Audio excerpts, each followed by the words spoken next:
In the summer of 1863, the American Civil War reached a monumental turning point that would define the fate of a fractured nation. Amid the rolling hills of Pennsylvania, the small town of Gettysburg became the stage for one of the most significant and bloody battles in American history.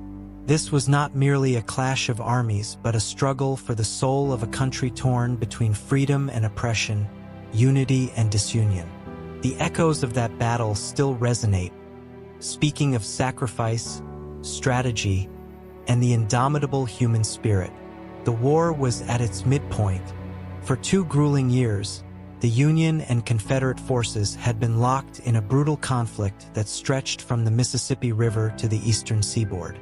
General Robert E. Lee, commander of the Confederate Army of Northern Virginia, devised a bold and daring plan.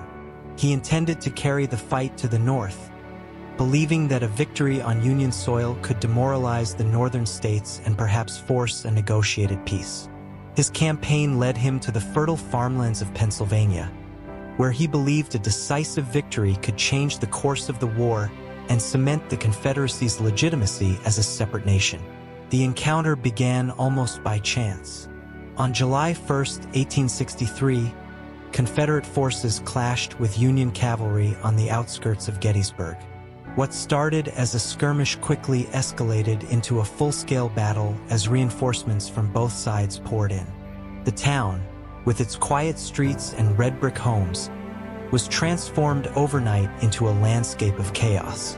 Civilians fled or hid in basements as the roar of cannons and the crack of musket fire filled the air.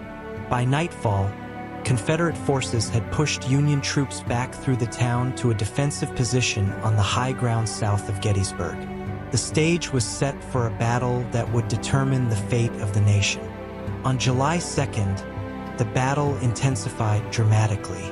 The Union Army, commanded by General George Meade, had established a formidable defensive line along Cemetery Ridge and the adjacent hills.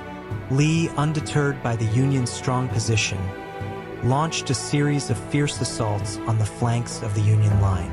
Places like Little Round Top, the Wheat Field, and Devil's Den became scenes of ferocious hand-to-hand combat.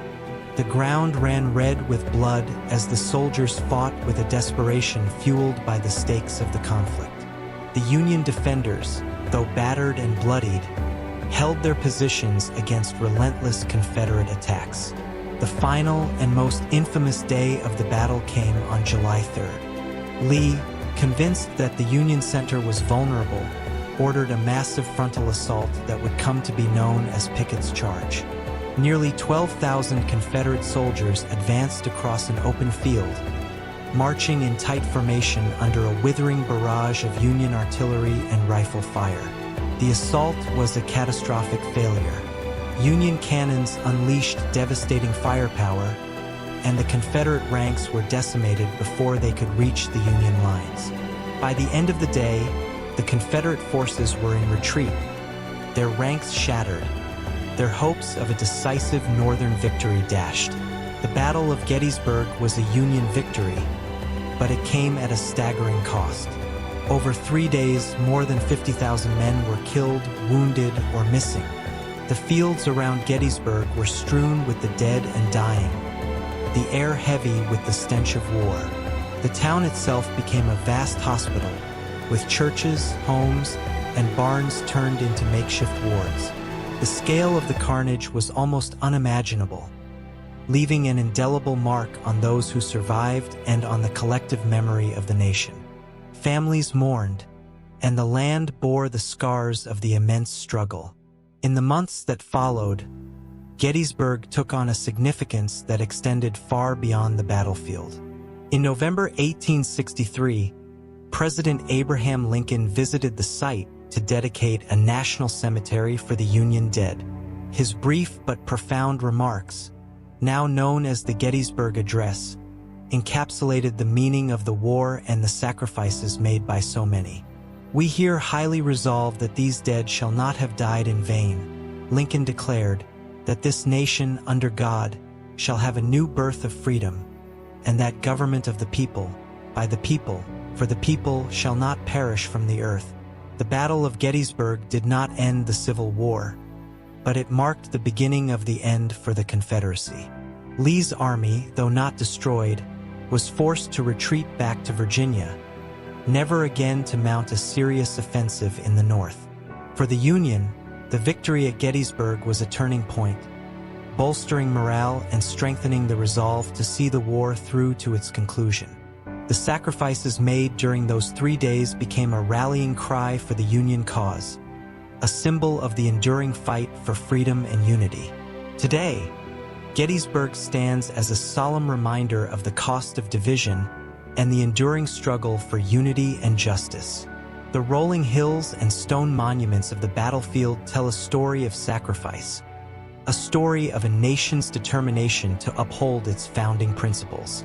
To walk the fields of Gettysburg is to step back into history, to feel the weight of the past, and to honor the memory of those who fought and fell for the vision of a united America.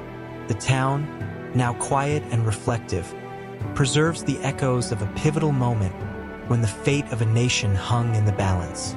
The lessons of Gettysburg extend far beyond its historical significance. It reminds us that in the face of profound challenges, unity and perseverance can prevail. The bravery and sacrifices of those who stood on that hallowed ground continue to inspire generations, urging us to strive for a nation that truly embodies the principles for which so many gave their lives. The spirit of Gettysburg endures, a timeless testament to the resilience of a people determined to overcome even the darkest of times.